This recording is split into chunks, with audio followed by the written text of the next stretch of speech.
Guys, sorry naputol yung video. Nung tinest ko siya, tsaka ko lang nakita na naputol siya.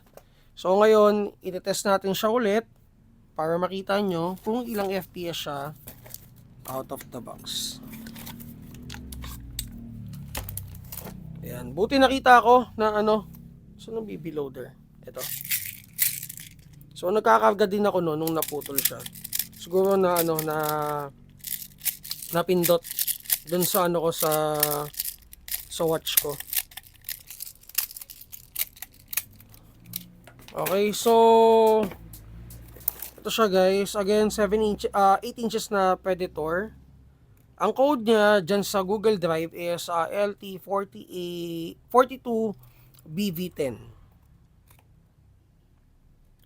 So nagpalit na rin tayo ng battery. Ang battery niya kanina is Blitz na 1.6 na low bat. So ngayon ito, buhay na buhay ito guys. 12 mAh na 30C storm power. So dry fire ko lang.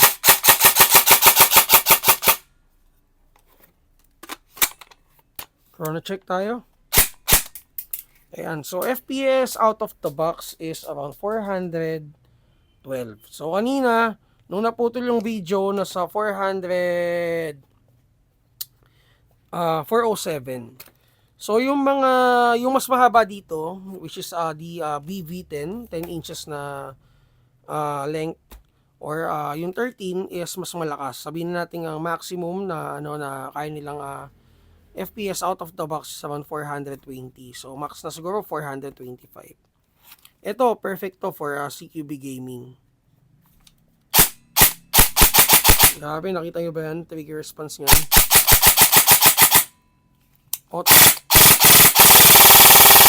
Sobrang sensitive dun trigger. Grabe yun. Kakalabit ka pa lang.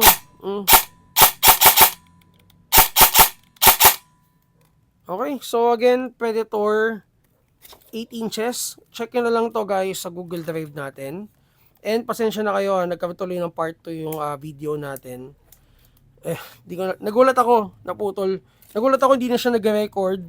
Then chinek ko kung saan tayo naputol dun sa paglalagay, dun sa naglalagay na ako ng BBs. So ito Gen 4 Predator 8 inches. So punta tayo dun sa last na unit.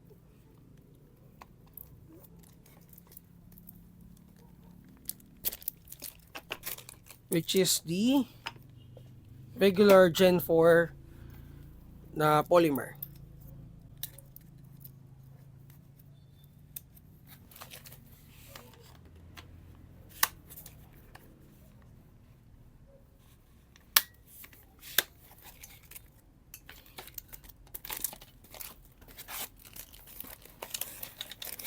Grabe, sobrang daming bago ngayon. Hindi ko tawag dito, hindi ko nga lang talaga na-post kasi dahil na unahan na ako ng bad trip dun sa sa na-report na account. Hopefully ibalik agad sa atin ni FB yun.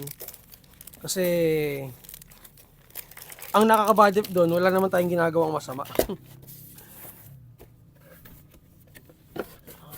Eto guys, wala tong BB loader na kasama. So yun nga, hindi lahat may BB loader na kasama. Sights meron. Then ito. Yun lang yung kasama niya, tsaka magazine na 140 rounds.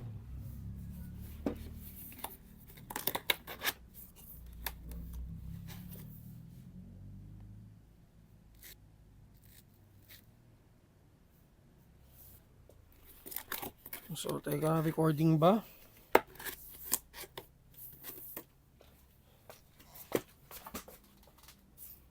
Ayan, kala ko naputol yung recording.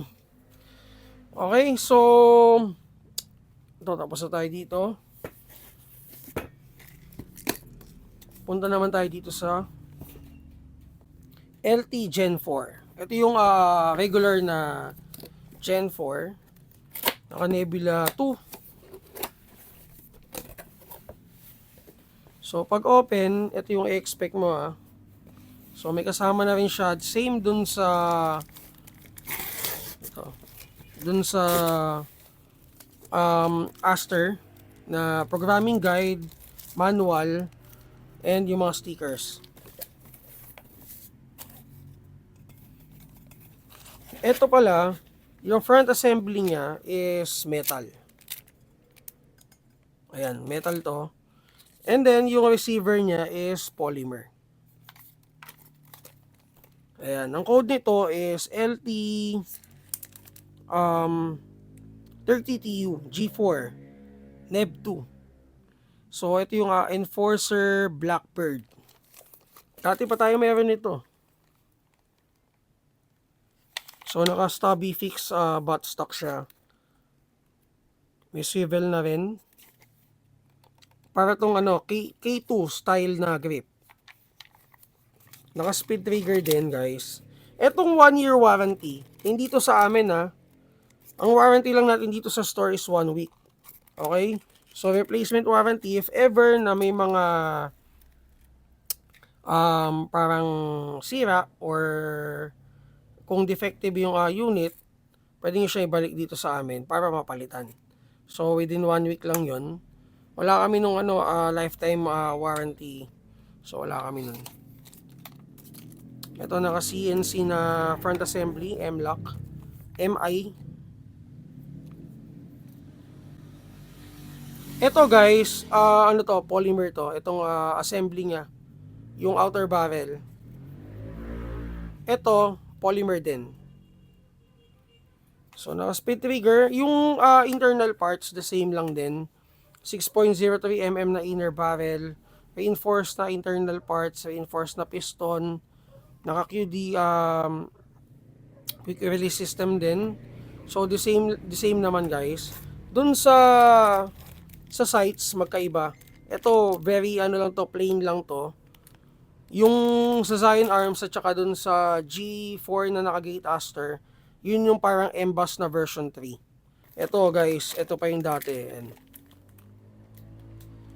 So flip up, rin naman siya, flip up sights. Pero ito yung regular, I think regular sights.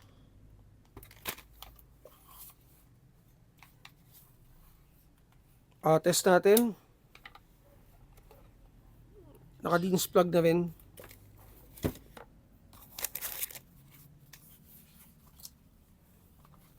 Saan na yung BB loader ko?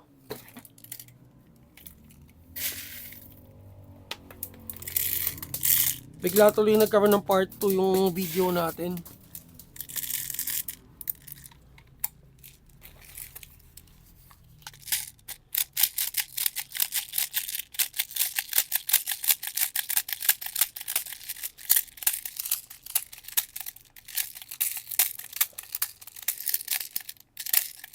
Okay guys, ito for sure to, hindi rin to agad gagana. Ayan again, naka factory lock yung mga natin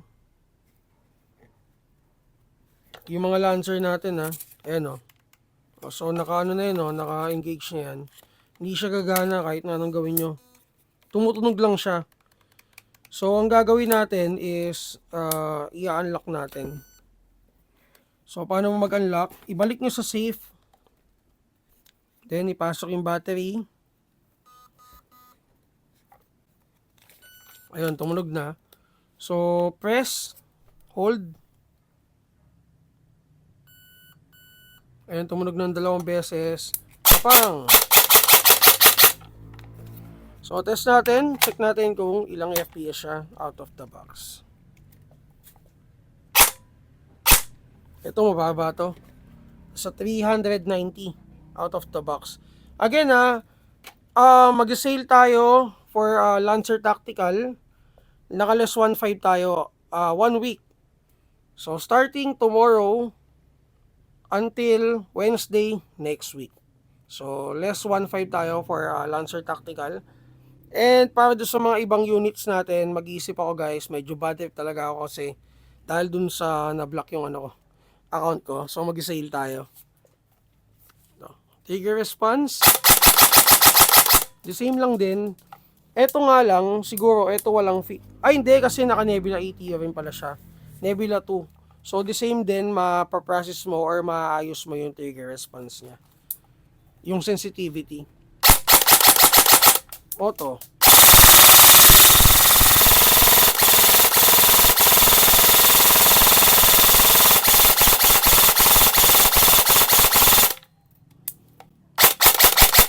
Grabe, nakakagigil.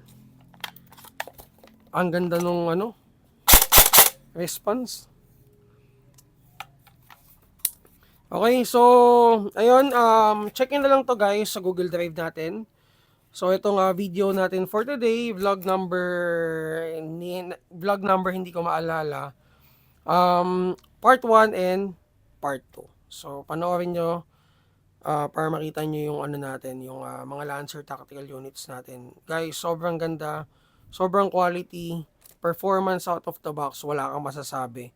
Sobrang techy nung unit. And ayun, if ever na interested kayo, mag-PM kayo sa Mav, sa BPH siya. Huwag muna kayo mag-chat dun sa page, sa sa main account ko na Maverick Beltran. So, chat muna kayo dun sa page natin. Again, Mavs Hobby PH. Okay? So guys, ayun, see you sa store. Thank you and sale tayo 1 week.